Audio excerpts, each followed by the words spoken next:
I'm Ali, a PhD student at the IMAT group at Technical University of Denmark, DTU Construct, and I'm working on the 3D printed cement-based material, and for the printing I used Hyrel printer.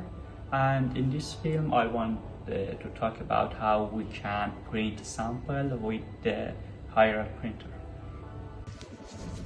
This is the cement paste I mixed, and then I want to put it in the syringe and then use the Hyrel printer to print the samples. Okay.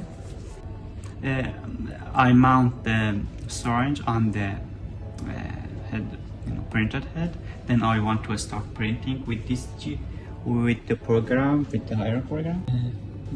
This is the G code I want to print, and this is like this shape I printed before. And now I want to start printing. So okay, I start printing.